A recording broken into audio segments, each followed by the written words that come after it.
வாழ்க வளமுடன். எல்லாருக்கும் வணக்கங்க. பதிவிற்கு போகிறதுக்கு முன் மெட்ராஸ் டெரஸ் கார்டன் சேனலில் புதுசாக பார்க்குறவங்க சப்ஸ்கிரைப் பண்ணிக்கோங்க.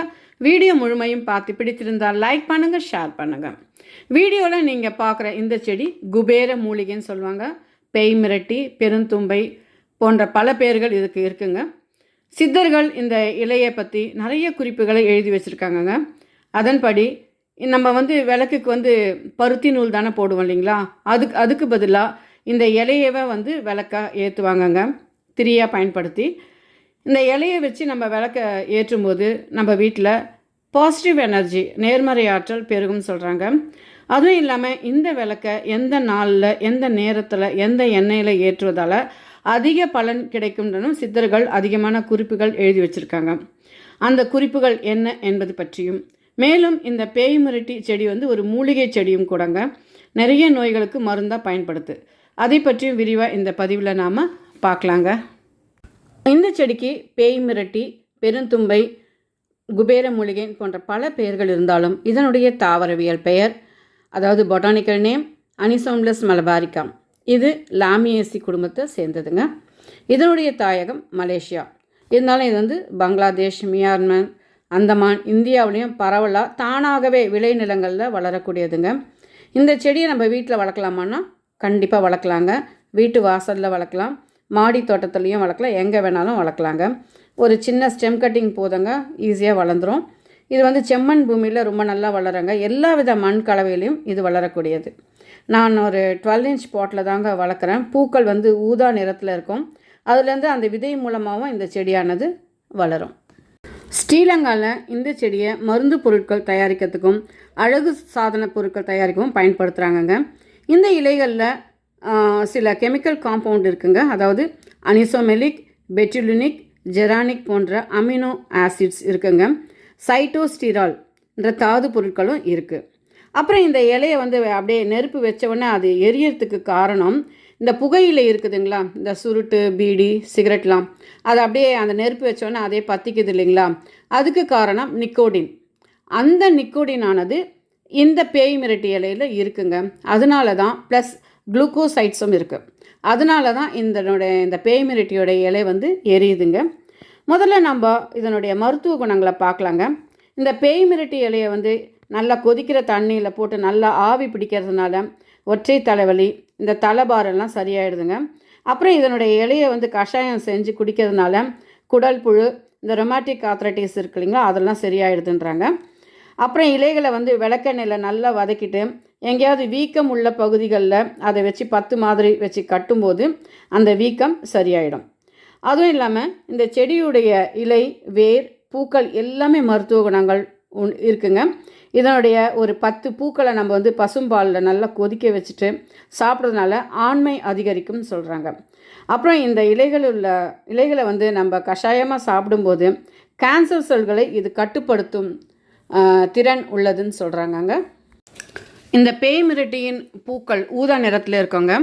இது 4 திசையில் இருக்கிற அந்த பூக்களை சேகரித்து தண்ணியில் ஒரு 4 மணி நேரம் ஊற வச்சுட்டு, இந்த மனநலம் பாதிக்கப்பட்டவங்க இருக்காங்க இல்லைங்களா, அவங்களுக்கு குடிக்க செய்யும்போது அவங்களுடைய அந்த நோயானது குணமாயிடும்னு சித்தர்கள் அவருடைய நூலில் எழுதியிருக்காங்கங்க.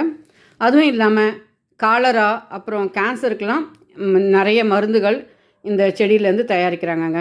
எந்த ஒரு மூலிகைக்குமே மேல் பூச்சிக்கு நீங்கள் உபயோகிக்கும் போது தாராளமாக உபயோகிக்கலாங்க. ஆனால் நீங்கள் மருந்தாக உள்ளுக்கு சாப்பிடும்போது மருத்துவரை ஆலோசித்து உபயோகப்படுத்துவது நல்லது.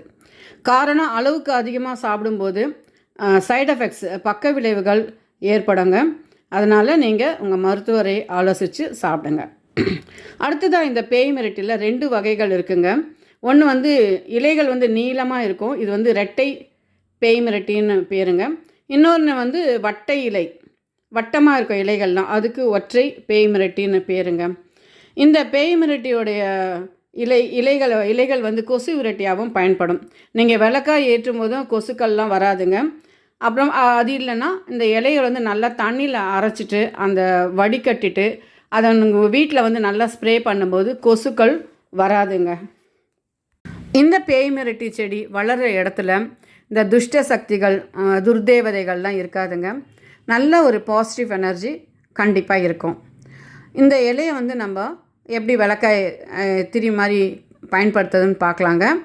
இந்த இலையை வந்து நீங்கள் பகலில் தாங்க பறிக்கணும், நைட்டில் பறிக்கக்கூடாது.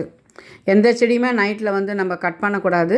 குறிப்பாக இந்த பேய்மிரட்டி இலையை வந்து பகலில் தான் எடுக்கணும். அதை ஒரு இலையை எடுத்துக்கோங்க, நல்லா உருட்டிட்டு திரியாக போட்டு எண்ணெய், நான் வந்து நல்லெண்ணெயில் தாங்க ஏற்றுவேன்.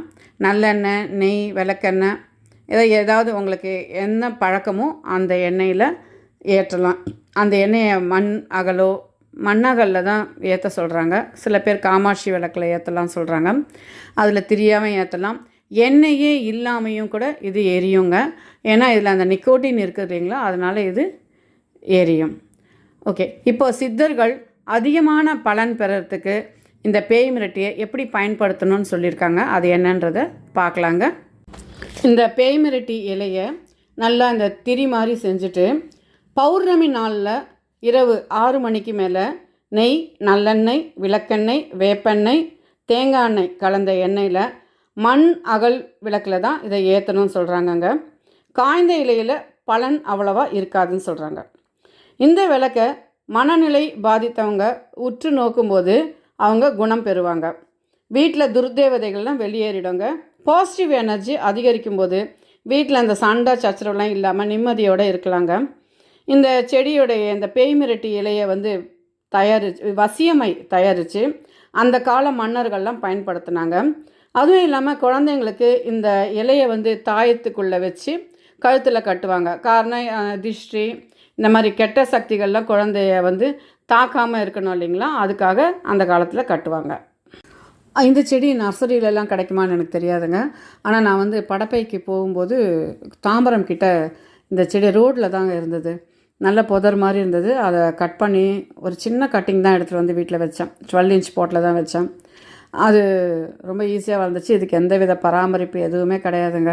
பூச்சி தாக்குதல், நோய் தாக்குதல் எதுவுமே இல்லை. உரம் கூட நான் போடலை, வெறும் தண்ணி தான் ஊற்றினேன். தண்ணி மாத்திரம் கொஞ்சம் அந்த மண் வறண்டுடுச்சுன்னா கொஞ்சம் வாடி போயிடுதுங்க.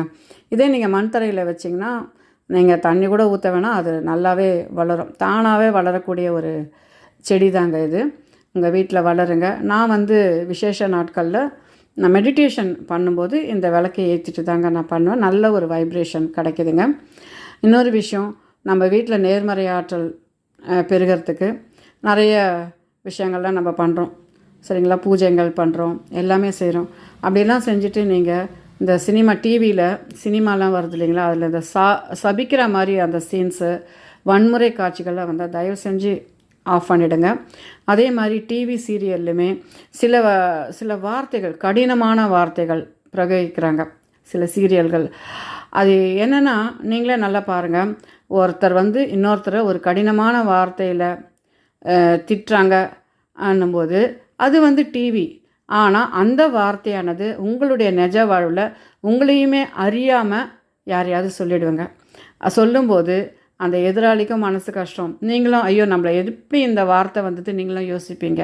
ஸோ இந்த மாதிரியான விஷயங்களெல்லாம் தவிர்த்துட்டு நிறைய புக்ஸ் வந்திருக்கு சித்தர்கள் பற்றி, அதெல்லாம் படிக்கலாம். இன்னும் உபயோகமான புக்ஸ் நிறைய இருக்குது. அப்போல்லாம் சித்தர்கள் புக்ஸில் ஒன்றுமே தெரியாது. இப்போ வந்து நிறையவே அவங்கள பற்றி நிறைய தெரிஞ்சுக்கலாம்.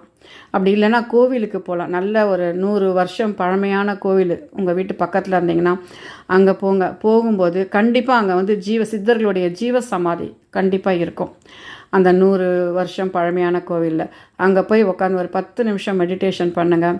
உங்களுக்கு நல்லா அந்த காஸ்மிக் எனர்ஜி உங்கள் உடம்புல பரவி நல்ல ஒரு ஃப்ரெஷ்ஷாக இருப்பீங்க. நோய் நொடி எதுவுமே வராதுங்க. மனசும் ஒரு என்ன சொல்கிற குழந்த மனசு ரொம்ப நல்லாயிருக்கும். அதை நீங்கள் அனுபவித்து தான் பாருங்களேன் சரிங்களா. ஏன்னா வார்த்தைகளுக்கு வந்து சக்தி ரொம்ப ரொம்ப அதிகங்க. நம்ம வந்து யாருக்குமே எந்த கெடுதலுமே செய்யாமல், எந்த கெடுதலுமே நினைக்காம, நல்ல சிந்தனையோட நல்ல செயல்களை, பிறருக்கு நம்மாலான உதவிகளை பிரதிபலன் எதிர்பார்க்காம செய்யும்போது நாமளும் நல்லா இருப்போம், நம்ம நாடும் நல்லா இருக்கோங்க. இந்த பதிவு உங்களுக்கு உபயோகமாக இருக்கும் நம்புகிறேங்க. பிடிச்சிருந்தால் லைக் பண்ணுங்கள், ஷேர் பண்ணுங்கள், சப்ஸ்கிரைப் பண்ணுங்கள். தேங்க்ஸ் ஃபார் வாட்சிங். வாழ்க வையகம், வாழ்க வளமுடன்.